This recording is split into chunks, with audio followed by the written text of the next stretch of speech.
Okey, selamat sejahtera kepada rakan-rakan saya dan kepada rakan-rakan saya. Okey, kumpulan kami akan membentangkan tentang peristiwa 13 Mei 1969. Okey, saya Mintra dan kumpulan saya terdiri daripada Teo Hui Sin dan Chin Teck Kuan. Okey, kami akan membentangkan tentang faktor-faktor, kesan dan dasar tentang peristiwa 13 Mei 1969. Okey, saya Mintra akan membentangkan tentang faktor-faktor. Hui Sin akan membentangkan tentang kesan politik, sosial dan ekonomi. Manakala Ching Teck Kuan akan membentangkan tentang dasar-dasar yang dilakukan oleh kerajaan. Okey, next. Okey, berikut merupakan keratan akhbar Melayu tentang peristiwa 13 Mei 1969. Okey, yang sebelah kanan ialah utusan Melayu yang mengatakan bahawa tragedi berdarah di Kuala Lumpur. Okay, pertumpahan darah ini berakibat ketegangan kaum.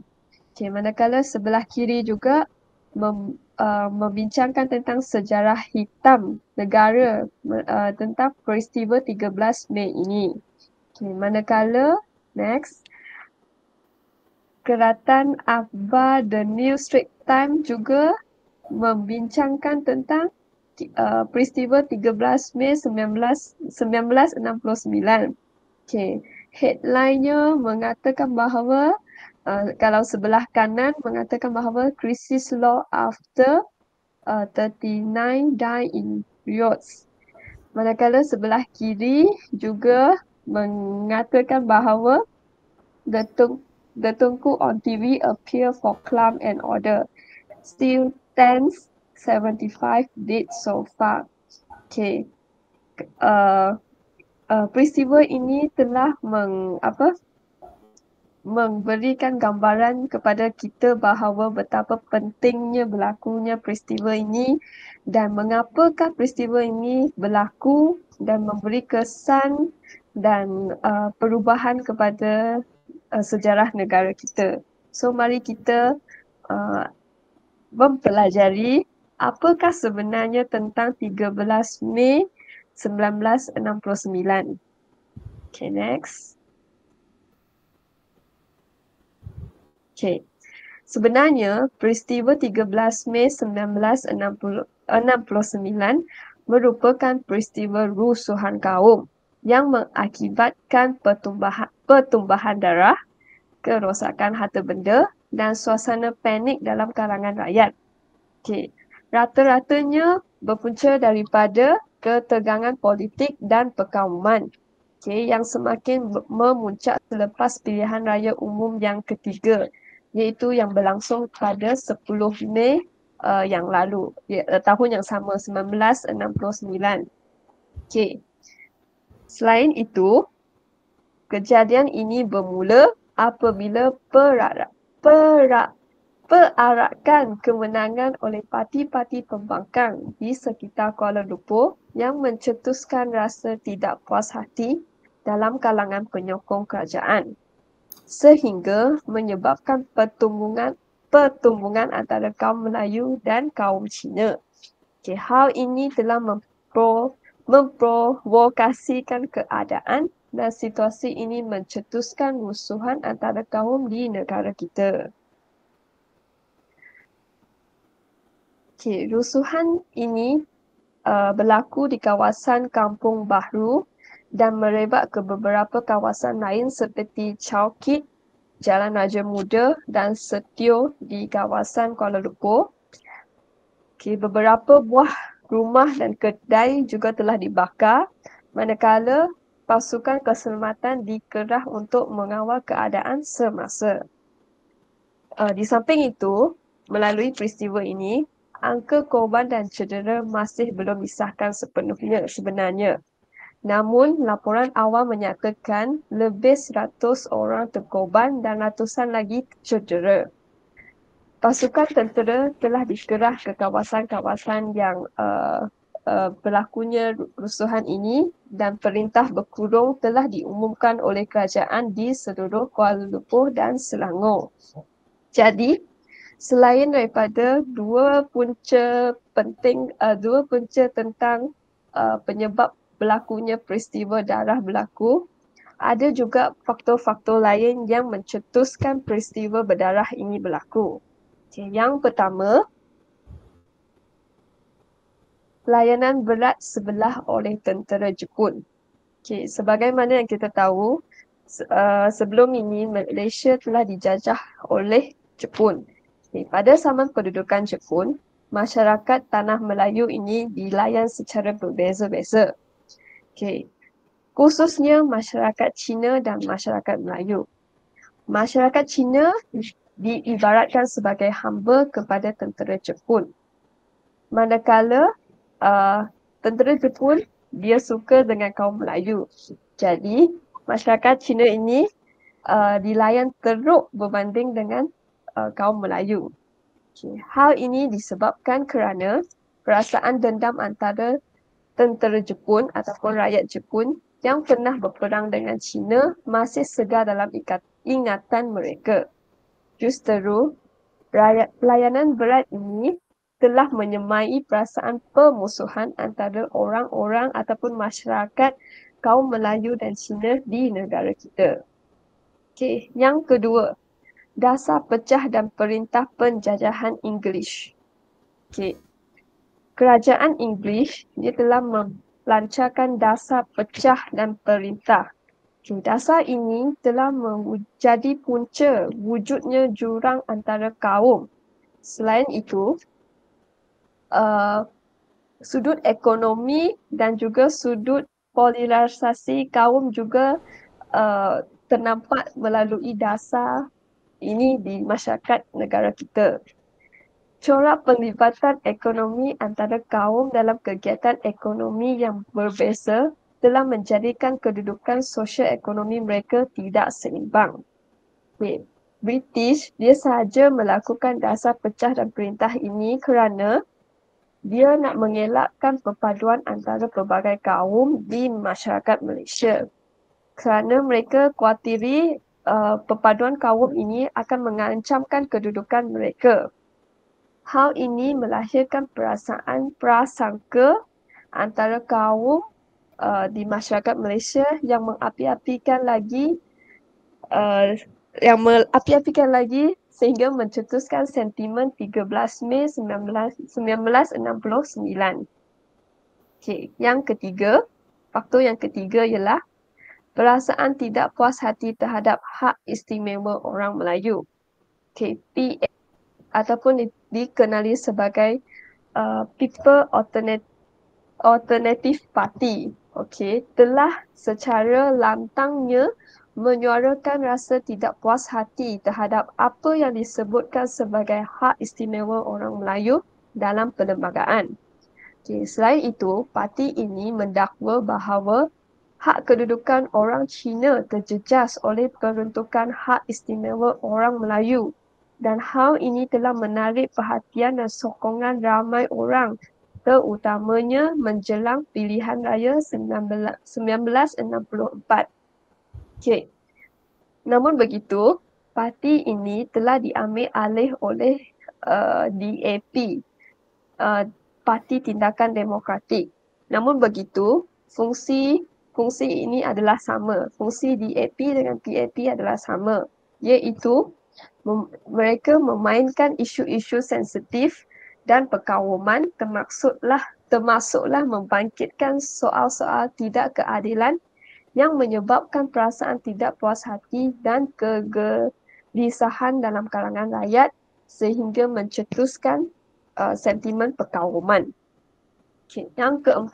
Faktor yang keempat ialah bahasa Melayu sebagai bahasa rasmi negara. Isu bahasa juga tidak kurangnya penting dalam menyumbangkan faktor kepada peristiwa 13 Mei.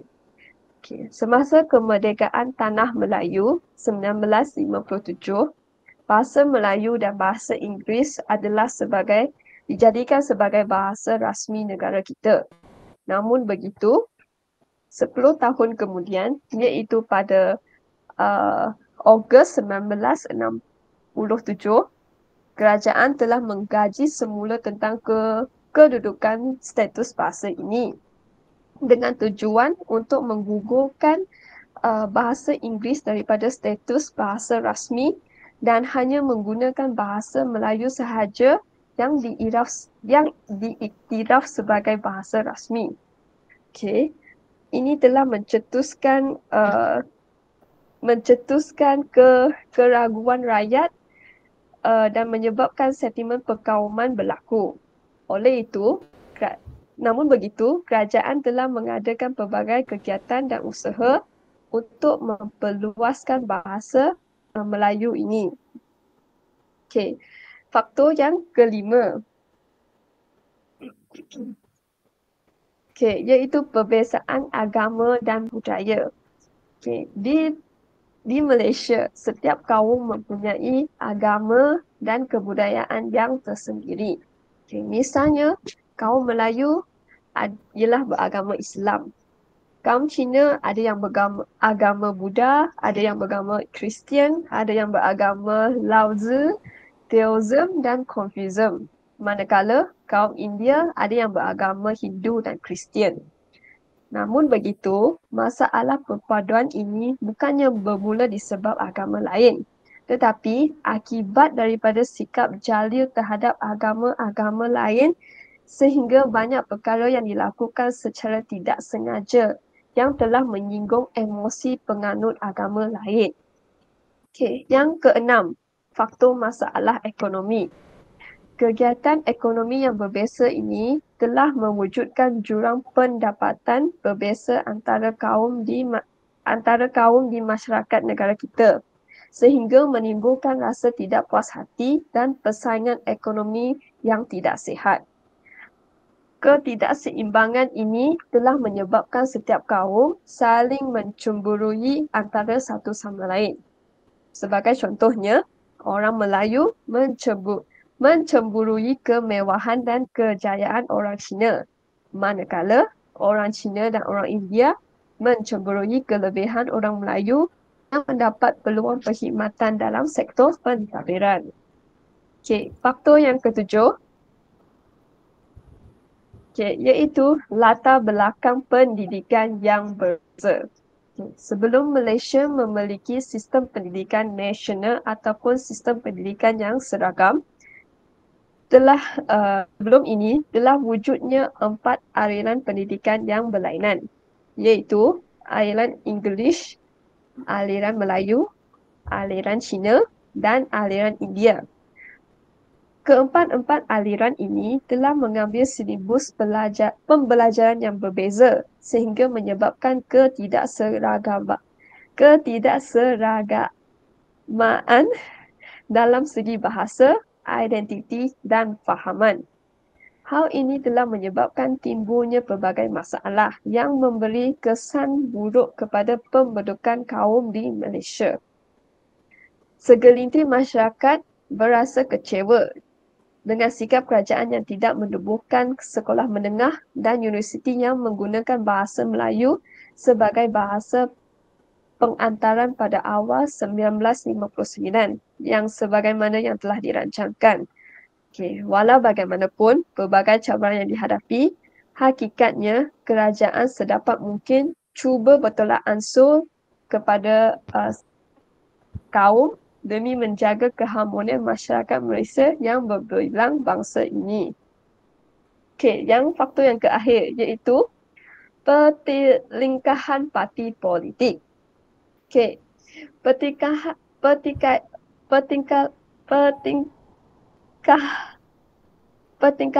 parti politik ini ialah mempertikaikan isu politik dan perkauman. Sebagaimana yang tadi kita sudah bincang, iaitu Parti Alternatif People telah mencabar hak istimewa Melayu dengan konsep Malaysians Malaysia, mencetus ketegangan antara kaum. Yang kedua ialah ketegangan di pilihan raya 1969. Keputusan pilihan raya ini telah menunjukkan kemerosotan pengaruh peringkatan sehingga parti pembangkang seperti DAP dan Gerakan memperolehi kemenangan yang besar. Kempen mereka ini banyak menonjolkan sentimen perkauman dan rusuhan kaum yang menyebabkan ketegangan antara kaum. Selain itu, perarakan kemenangan mereka juga mencetuskan provokasi dengan slogan yang menghina kaum lain, khususnya kaum Melayu. Reaksi balas daripada kaum orang Melayu ini, mereka telah melakukan perhimpunan di bawah Rumah Menteri Besar Selangor dan akhirnya mencetuskan pergaduhan antara kaum sehingga menyebabkan rusuhan kaum 13 Mei 1969. Jadi berikut merupakan faktor-faktor penyebabnya berlakunya peristiwa 13 Mei 1969. Sebentar lagi, Hui Sin akan membentangkan tentang kesan peristiwa ini dari segi politik, sosial dan ekonomi. Terima kasih Mincha atas faktor-faktor persembahan faktor-faktor tadi. Sebagaimana yang kita mendapati, telah terdapat pelbagai faktor yang menyebabkan berlakunya 13 Mei. Dan peristiwa ini telah membawa banyak kesan terhadap negara kita dari aspek politik, dari aspek sosial dan juga ekonomi.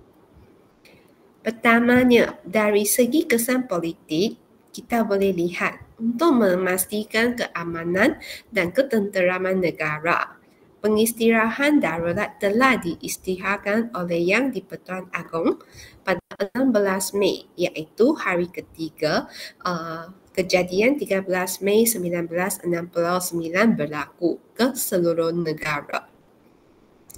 Pada masa itu, perlembagaan digantung manakala parlimen dibubarkan.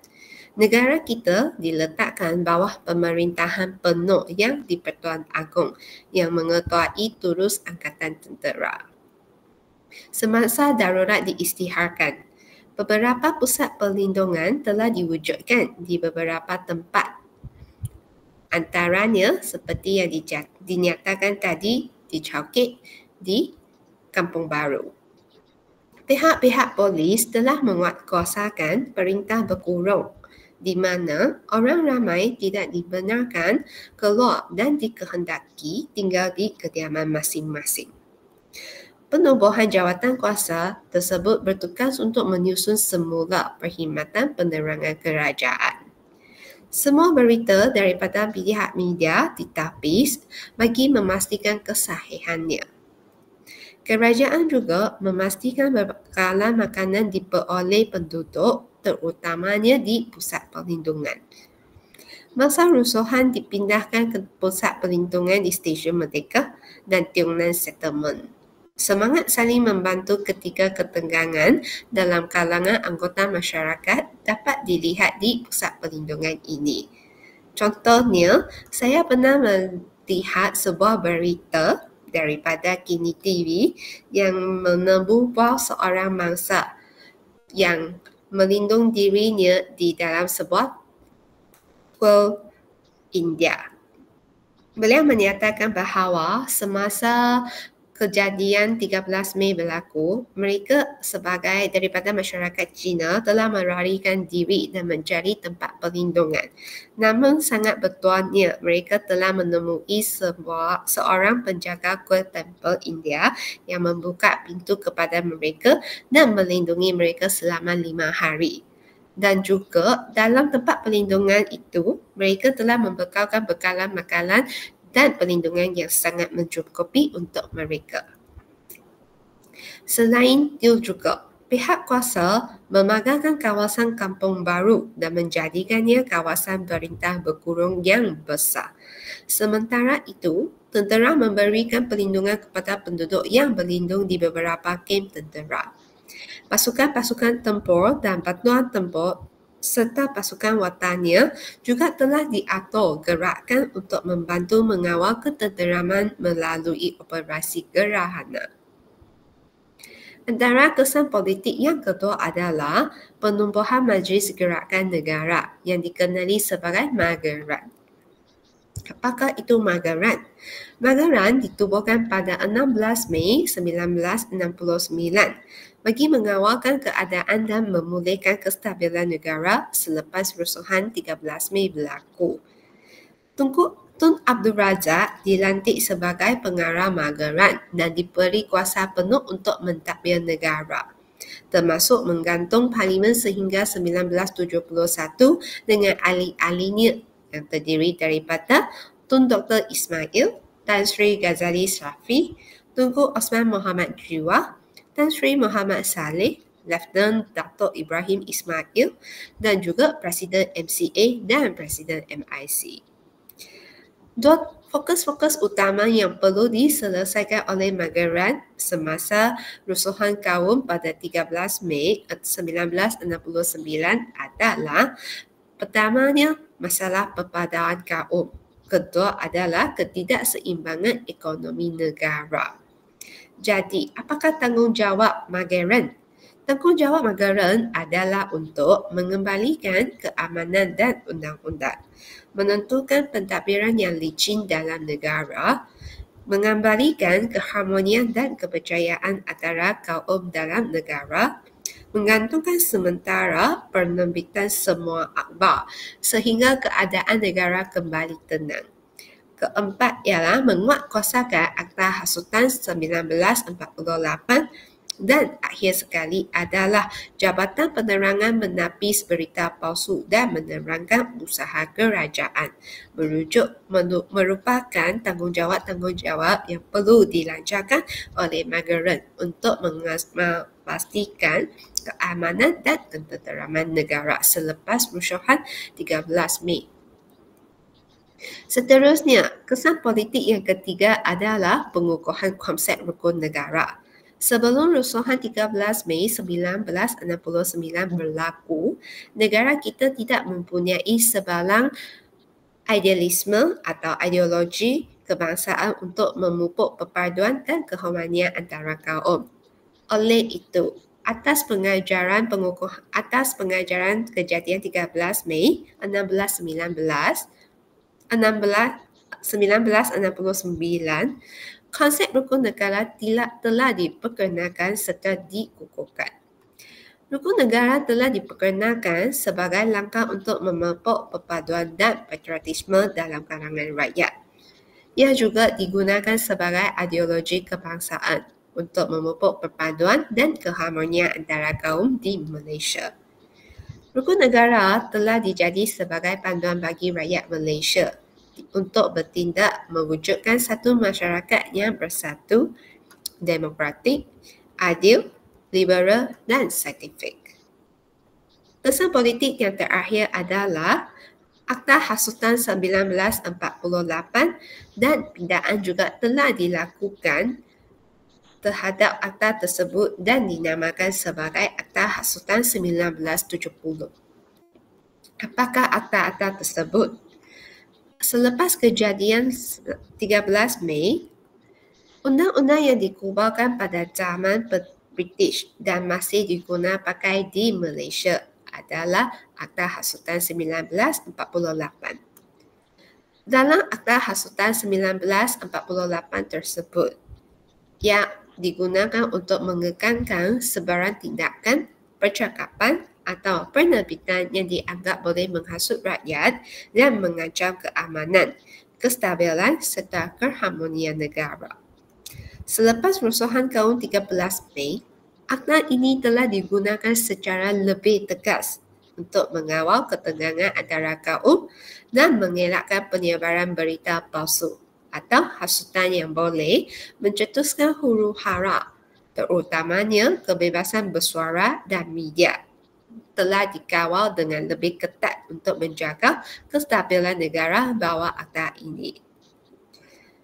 Pindaan telah dilakukan terhadap Akta Hasutan 1948 dan dijadikan kepada Akta Hasutan 1970 yang diperketatkan selepas peristiwa 13 Mei.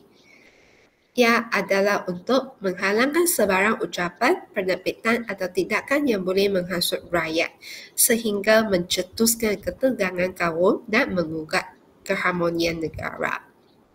Bawah Akta Hasutan 1970, larangan terhadap sebarang persoalan atau pertikaian berkenaan 4 perkara sensitif telah dijalankan. Perkara-perkara sensitif seperti kedudukan Raja-Raja Melayu, kedudukan istimewa orang Melayu dan bumi Petra, Sabah dan Sarawak, kewarganegaraan dan bahasa Melayu sebagai bahasa kebangsaan telah diutamakan. Seterusnya, kita akan memasuki ke kesan sosial. Beberapa kesan sosial juga telah dimunculkan atas Rusuhan 13 Mei 1969. Yang pertama, rusuhan kaum yang berlaku antara kaum telah menyebabkan ketegangan kaum dan perpatuan sosial tergugat. Atas rusuhan kaum yang berlaku antara kaum Cina dan Melayu, telah mewujudnya perasaan curiga dan ketidakpercayaan antara kaum, terutamanya antara kaum Melayu dan kaum Cina. Atas faktor tersebut, hubungan sosial menjadi renggang dan perasaan prejudis semakin meningkat dalam kalangan rakyat. Perpaduan rakyat terjejas teruk akibat rusuhan yang melibatkan pembunuhan dan kemusnahan harta benda. Tindakan segelintir individu telah menyebabkan keseluruhan masyarakat kaum lain turut dipersalahkan dan ia telah mewujudkan ketidakseimbangan sosial. Peristiwa ini juga telah mendorong kepada segregasi sosial, di mana masyarakat lebih memilih untuk berkumpul sesama kaum mereka sahaja. Kedua, kehilangan nyawa dan harta benda yang sangat teruk juga berlaku dalam rusuhan 13 Mei. Berdasarkan video temu bot daripada Kini TV yang ditemui daripada waris mangsa kematian dalam rusuhan 13 Mei. Pembunuhan telah dilakukan oleh pengganas dengan sesuka hati dan menyebabkan kematian yang kejam dan banyak. Ia telah mengakibatkan kematian yang tidak bersalah sebanyak 196 orang secara rasmi dan 600 lebih orang secara tidak rasmi berdasarkan laporan 13 Mei. Selain daripada itu, kerosakan harta benda seperti kemudahan infrastruktur, kereta, kedai dan rumah juga dibakar atau dirosakkan atas keganasan yang dijalankan oleh pengganas dalam peristiwa 13 Mei. Atas rusuhan-rusuhan yang telah berikut, trauma dan ketakutan yang berpanjangan telah dibinakan dalam hati-hati mangsa-mangsa yang hidup dan juga rakyat-rakyat Malaysia. Ramai mangsa yang masih trauma dengan kejadian tersebut, khususnya mereka yang terlibat secara langsung atau melihat secara langsung. Kisah dan pengalaman peristiwa itu telah diturunkan kepada generasi muda. Kadang-kala, secara tidak langsung, ia telah mewujudkan rasa takut atau benci yang diwarisi kepada generasi muda. Peristiwa ini telah menjadi pengajaran penting tentang betapa bahayanya jika isu kaum tidak ditangani dengan adil dan bijak dan menjejaskan juga perpaduan kaum. Keempat, penekanan kepada pendidikan dan integrasi kaum. Selepas berlakunya kejadian rusuhan 13 Mei, pengenalan elemen perpaduan dalam sukatan pembelajaran seperti subjek moral dan sejarah bertujuan untuk mendidik generasi muda tentang kepentingan keharmonian antara kaum. kerajaan telah memperkenalkan konsep sekolah wawasan sebagai salah satu langkah untuk menggalakkan integrasi kaum sejak peringkat awal. Untuk menangani isu-isu pendidikan yang tidak adil, kerajaan juga telah memperkenalkan beasiswa dan bantuan pendidikan untuk memastikan akses pendidikan yang lebih adil dan seimbang kepada semua kaum. Seterusnya, kita akan memasuki ke dalam kesan ekonomi. Seperti yang dinyatakan di depan. Salah satu faktor rusuhan kaum berlaku adalah ketidakseimbangan ekonomi. Oleh itu, semasa rusuhan kaum berlaku, ketidakstabilan ekonomi dan pelaburan asing juga telah berlaku. Rusuhan tersebut menyebabkan ketidakstabilan politik dan sosial yang memberi kesan kepada ekonomi negara. Hal ini kerana pelabur asing mula kehilangan keyakinan terhadap Malaysia dan menyebabkan aliran keluar modal dan kelembapan dalam pelaburan langsung asing. Pasaran saham juga telah mengalami penurunan akibat ketidakketentuan politik dan sosial.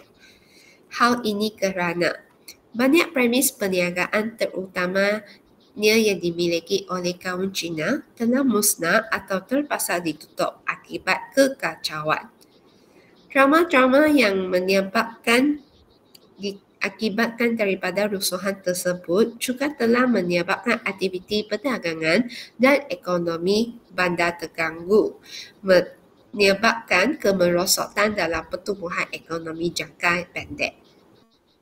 Seterusnya, untuk mewujudkan keseimbangan ekonomi, dasar ekonomi baru iaitu DEB telah diperkenalkan pada tahun 1971. Dasar ekonomi baru diperkenalkan untuk mengatasi ketidakseimbangan ekonomi antara kaum. Apakah maklumat utamanya? Maklumat utama DEB adalah pertama, untuk membasmikan kemiskinan tanpa mengira kaum. Kedua, menyusun semula masyarakat bagi menghapuskan identifikasi kaum berdasarkan sektor-sektor ekonomi. Hal ini kerana kebanyakan masyarakat Cina mencebur diri dalam bidang ekonomi di mana menjalankan perniagaan sendiri. Kebanyakan sektor-sektor ekonomi telah diceburi dan dimiliki oleh masyarakat Cina. Manakala masyarakat Melayu serta Bumiputera hanya bekerja di ladang dan menyebabkan kewujudannya tidak adilan dalam ekonomi.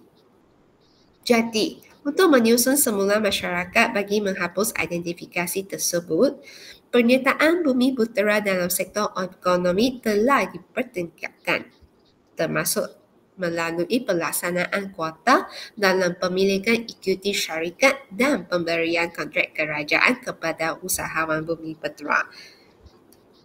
Ketiga, peningkatan peranan kerajaan dalam ekonomi. Kerajaan telah memperluaskan kawalan dan pelibatan dalam ekonomi bagi memastikan ketidakseimbangan ekonomi antara kaum. Institusi seperti Permodalan Nasional Berhad (PNB), Lembaga Urusan dan Tabung Haji (LUTH), Majlis Amanah Rakyat (MARA) dan Perbadanan Nasional Berhad (PERNAS) ditubuhkan atau diperkasakan untuk membantu usahawan Bumiputera. Program perindustrian dan pembangunan luar bandar juga dipertingkatkan bagi menggalakkan pertumbuhan ekonomi yang lebih seimbang oleh kerajaan. Di sinilah semua kesan-kesan dari segi politik, sosial dan ekonomi. Seterusnya, dasar-dasar yang telah dilakukan setelah berlakunya rusuhan 13 Mei 1969 akan dipersembahkan oleh Cik. Terima kasih Teo. Seterusnya saya akan mempersembahkan dasar-dasar yang telah dibentukkan oleh kerajaan yang menyumbangkan kepada perpaduan negara. Dasar pertama adalah Dasar Ekonomi Baru, DEB. DEB ini diperkenalkan pada tahun 1771. Dasar ini sebagai satu usaha kerajaan untuk menangani ataupun menyelesaikan masalah ketidakseimbangan ekonomi.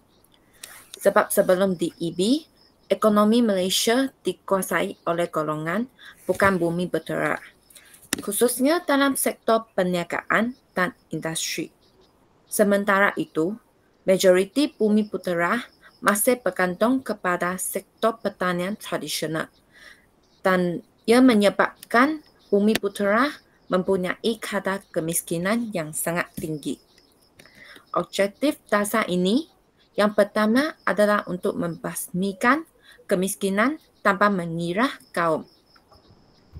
Ia meningkatkan pendapatan golongan miskin dengan memberikan lebih banyak peluang pekerjaan dan perniagaan. Yang objektif yang kedua adalah menyusunkan semula masyarakat bagi menghapuskan identifikasi kaum berdasarkan ekonomi. Dengan objektif ini, ia meningkatkan penyertaan bumi putera dalam sektor perniagaan dan perindustrian melalui berbagai inisiatif. Sebab sebelum ini, sektor perniagaan dan industri dikuasai oleh masyarakat. Yang ketiga, pelaksanaan. Pelaksanaan bagi dasar ini adalah penubuhan pemodenan nasional berhad dan amanah saham nasional untuk membantu bumi putera memiliki saham dalam syarikat besar. Yang kedua adalah memberikan lebih banyak peluang pendidikan kepada bumi putera melalui penubuhan sektor ataupun industri pendidikan seperti MARA, Universiti Teknologi MARA UiTM dan program beasiswa khas. Yang ketiga adalah penubuhan Institut Kemahiran MARA.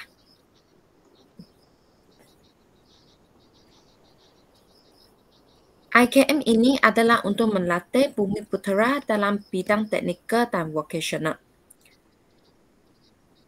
Yang keempat adalah penubuhan Felka dan Rista untuk membangunkan kawasan pertanian moden. Penubuhan ini mengajarkan masyarakat untuk mengendalikan pertanian ataupun perkebunan dengan menggunakan cara yang lebih moden dan cara yang lebih mudah. Kesan dasar ini adalah dapat mengurangkan kadar kemiskinan. Menjelang tahun 1990, kadar kemiskinan telah berjaya dikurangkan. Yang kedua, peningkatan pemilikan ekuiti bumi putera. Menjelang tahun 1990, pemilikan ini juga telah ditingkatkan. Yang ketiga, peningkatan taraf pendidikan bumi putera. Dasar ini telah menyebabkan lebih ramai bumi putera mendapat akses kepada pendidikan yang lebih tinggi. Yang keempat adalah pembangunan infrastruktur dan perindustrian. Dasar ini telah mewujudkan kawasan perindustrian seperti Shah Alam, Bayan Lepas dan Kulim High Tech Park.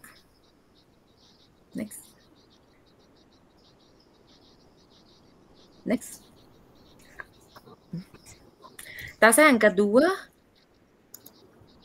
adalah dasar pendidikan kebangsaan. Dasar ini diperkenalkan melalui laporan Rajak 1956 dan dasar ini dikukuhkan lagi dengan laporan Rahman Talib 1960 yang membawa kepada pengumbalan Akta Pendidikan 1961. Sebelum peristiwa 13 Mei, sistem pendidikan di Malaysia bersifat berasingan berdasarkan kaum, di mana wujudnya sekolah vernakular yang menggunakan bahasa penghantar. Selepas peristiwa 13 Mei, kerajaan telah menyedari bahawa sistem pendidikan memerlukan sistem yang lebih seragam untuk membentukkan perpaduan nasional masing-masing dalam kalangan rakyat Malaysia. Objektif dasar ini adalah untuk mewujudkan perpaduan nasional melalui sistem pendidikan yang seragam dan inklusif. Yang kedua adalah menggunakan bahasa Melayu sebagai bahasa kebangsaan untuk menyatupadukan rakyat. Yang ketiga adalah menyediakan peluang pendidikan yang sama rata kepada semua kaum tanpa diskriminasi. Yang keempat adalah meningkatkan taraf pendidikan rakyat bagi membangunkan negara yang lebih maju. Pelaksanaan dasar ini adalah menggunakan bahasa Melayu sebagai bahasa penghantaran utama bagi semua sekolah. Yang kedua adalah menyelaraskan kurikulum sekolah. Yang ketiga adalah penubuhan sekolah kebangsaan kepada seluruh rakyat Malaysia. Yang keempat adalah penubuhan institusi pengajian tinggi IPT bagi pelbagai kaum. Ia memberi peluang kepada pelbagai kaum untuk mendapatkan pendidikan yang lebih tinggi. Yang kelima adalah program rancangan integrasi murid untuk perpaduan, REMOVE, yang untuk menyatupadukan ataupun memupukkan semangat perpaduan dalam kalangan murid. Yang keenam adalah pengenalan pendidikan sivik dan kewarganegaraan. Kesan dalam dasar ini. Yang pertama adalah meningkatkan peratusan pelajar berbilang kaum di sekolah kebangsaan. Lebih ramai pelajar Cina dan India mendaftar di sekolah kebangsaan. Hal ini telah meningkatkan interaksi kaum. Yang kedua adalah bahasa Melayu menjadi bahasa perpaduan.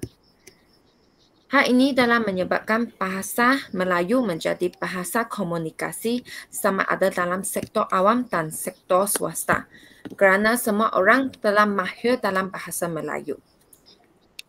Yang ketiga adalah peningkatan kesedaran tentang sejarah dan perpaduan. Ia dapat membentuk generasi yang muda untuk lebih memahami kepentingan keharmonian kaum. Dasar yang seterusnya adalah dasar kebudayaan kebangsaan. Dasar ini dibentukkan berdasarkan Kongres Kebudayaan Kebangsaan 1971. Ia menghimpunkan ahli akademik, budayawan dan pemimpin masyarakat untuk merangkakan satu dasar yang boleh memperkukuhkan perpaduan nasional melalui kebudayaan. Seterusnya, kerajaan memperkenalkan dasar kebudayaan kebangsaan pada tahun 1971. Dasar ini adalah usaha untuk membina identiti kebangsaan yang berasaskan perpaduan dan keharmonian budaya berbagai kaum. Prinsip dasar ini, yang pertama, berteraskan kebudayaan asal rakyat Malaysia. Hal ini kerana Malaysia dibentukkan oleh berbagai kaum dan budaya masyarakat asal di Malaysia telah dijadikan asas kebudayaan kebangsaan dalam dasar ini. Unsur-unsur dari budaya lain yang sesuai dan harmoni. Dasar ini juga menerima unsur-unsur budaya kaum lain seperti kaum Cina, India, etnik Sabah dan Sarawak. Yang ketiga, Islam menjadi elemen penting dalam pembentukan budaya kebangsaan. Islam selaku agama rasmi negara memainkan peranan dalam membentuk nilai-nilai moral dan etika dalam budaya kebangsaan. Pelaksanaan dasar ini adalah penerapan budaya kebangsaan dalam pendidikan. Sekolah-sekolah dalam negara kita digalakkan untuk mengadakan program kebudayaan. Yang kedua adalah penggalakan kesenian dan kebudayaan tempatan. Kerajaan ataupun pihak berkuasa telah menubuhkan Istana Budaya sebagai pusat seni dan budaya negara. Yang ketiga, sambutan Hari Kebangsaan dan Hari Malaysia oleh rakyat Malaysia. Hari-hari kebangsaan dan Hari Malaysia ini dijadikan satu platform untuk menunjukkan budaya kebangsaan dan nilai perpaduan dalam kalangan rakyat Malaysia. Kesan daripada dasar ini adalah meningkatkan pemahaman antara kaum melalui program kebudayaan ataupun pendidikan. Yang kedua adalah memperkasakan identiti nasional. Elemen budaya kebangsaan telah semakin diterima oleh rakyat Malaysia. Yang ketiga, mempromosikan perpaduan melalui kesenian seperti Citrawarna Malaysia, Sapin, Wayang Kulit dan juga Dikir Barat. Darsa yang keempat adalah Rukun Negara 1970. Darsa ini dirangkakan pada 31 Ogos 1970 oleh Majlis Gerakan Negara atau Mageran. Darsa ini sebagai ideologi nasional yang bertujuan untuk menyatupadukan rakyat berbilang kaum dan serta membentukkan masyarakat yang lebih bersatu padu. Objektif dalam rukun negara adalah untuk membentukkan masyarakat yang bersatu padu, memupuk semangat kesetiaan kepada negara dalam kalangan rakyat Malaysia. Yang ketiga, mewujudkan satu masyarakat yang adil. Yang keempat, menjaminkan kehidupan demokrasi yang stabil. Yang kelima, membina masyarakat yang progresif, yang berorientasikan sains serta pun teknologi. Pelaksanaan rukun negara, pendidikan dan kurikulum sekolah. Hal ini dapat memastikan generasi muda memahami tentang kepentingan rukun negara dan seterusnya mematuhikan rukun negara ini. Yang kedua, melalui kempen kesedaran nasional. Sebagai contoh, Ikrar Rukun Negara dibacakan dalam majlis rasmi kerajaan, sekolah dan institusi awam, seperti perhimpunan pada setiap minggu dalam sekolah. Yang ketiga, melalui program rukun negara. Aktiviti-aktiviti seperti gotong royong, perayaan bersama dan program kebajikan telah dijalankan untuk mengeratkan hubungan masyarakat. Yang keempat, melalui siaran media massa. Siaran media massa seperti rancangan televisyen, radio dan filem akan menceritakan ataupun mempromosikan kebaikan untuk mematuhi dasar rukun negara untuk memupukkan perpaduan dalam kalangan rakyat Malaysia. Kesan dalam darsa ini adalah untuk meningkat. Darsa dalam kesan ini telah berjaya meningkatkan kesedaran tentang perpaduan dalam kalangan rakyat Malaysia. Rakyat Malaysia telah lebih memahami tentang kepentingan hidup dalam harmonian dan dapat memahami cara untuk menghormati antara satu sama lain.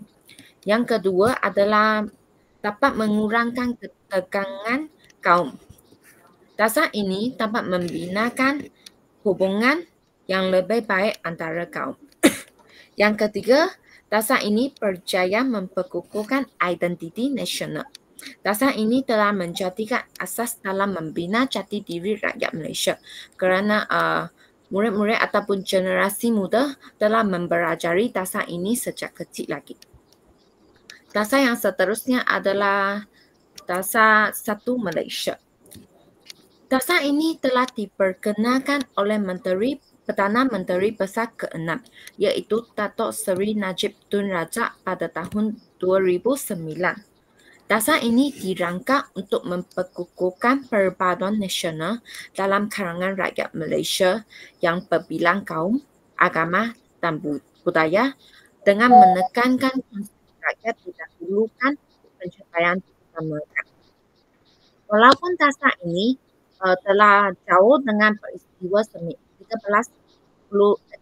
Mei, tetapi darsa ini adalah sebagai lanjutan dan pengukuhan kepada usaha perpaduan yang telah digerakkan melalui darsa-darsa sebelum ini seperti rukun negara dan darsa ekonomi baru DPP yang untuk menyelesaikan pertelitikan antara 13 Mei. Prinsip darsa ini adalah untuk membinakan budaya prestasi. Dia menekankan budaya keberkesanan dan kecakapan dan kualiti kerja dalam kalangan masyarakat Malaysia. Yang kedua adalah budaya ketepatan.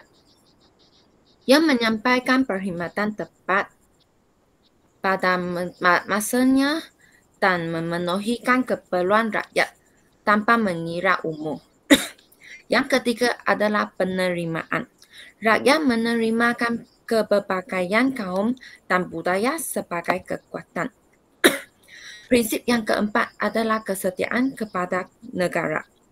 Dasar ini menyerukan rakyat agar mengutamakan identiti kebangsaan daripada identiti kaum.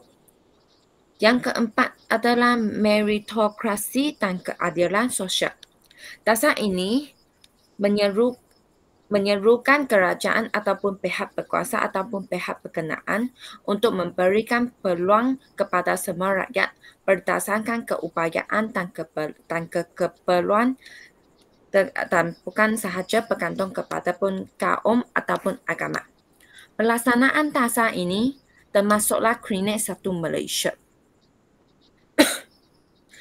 Krinet 1 Malaysia memberikan peluang kepada rakyat untuk menerima perkhidmatan kesihatan asas dengan kos rendah tanpa mengirangkan kaum ataupun status sosial. Ia juga meningkatkan akses kepada rawatan kesihatan terutamanya di kawasan luar bandar. Yang kedua adalah Bantuan Rakyat 1 Malaysia BRIM. Ia merupakan satu bentuk bantuan kewangan langsung kepada isi rumah yang berpendapatan rendah tanpa mengira kaum dan bangsa. Tujuan BRIM ini adalah untuk mengurangkan beban kos sara hidup dan mengurangkan jurang ekonomi dalam kalangan masyarakat Malaysia. Yang ketiga adalah program Latihan Khidmat Negara PLKN. Program ini melibatkan pelajar lepasan sekolah menengah dari berbagai kaum dan agama untuk menjalani latihan bersama. Program ini bertujuan untuk memupukkan semangat patriotisme, disiplin dan perpaduan antara generasi muda. Kesan dalam dasar ini adalah dapat mengurangkan sentimen perkauman. Program bantuan seperti BRIM dan pembangunan diagihkan secara inklusif ataupun adil kepada semua kaum. Yang kedua adalah meningkatkan interaksi antara kaum. Program seperti PLKN ataupun sambutan Hari Malaysia telah merapatkan hubungan antara satu sama lain dalam kalangan masyarakat Malaysia. Yang ketiga, dasar ini telah meningkatkan kecakapan perkhidmatan awam. Perkhidmatan awam dapat dilakukan dengan lebih mesra rakyat dan lebih cepat. Ia mendapatkan pujian daripada rakyat Malaysia. Sebagai rumusan, peristiwa 13 Mei 1969 merupakan tragedi rusuhan kaum yang berlaku di Malaysia. Kejadian ini telah meningkatkan kesan dalam sejarah Malaysia sehingga hari ini. Maka, kejadian ini haruslah dijadikan sebagai satu pengajaran yang penting untuk rakyat Malaysia tentang kepentingannya perpaduan dalam masyarakat berbilang kaum terutamanya di Malaysia. Ketika kini, perpaduan kaum kekal sebagai asas utama dalam memastikan keharmonian dan kestabilan Malaysia. Maka, sebagai rakyat Malaysia, marilah kita bersama-sama berusaha untuk mencapai kemajuan dengan menjadikan Malaysia sebagai sebuah negara yang maju, makmur dan bersatu padu demi kesejahteraan rakyat serta kemakmuran generasi akan datang. Setakat ini daripada kumpulan. Terima kasih daripada saya. Sekian, terima kasih daripada Teo. Sekian terima kasih daripada Mitra juga.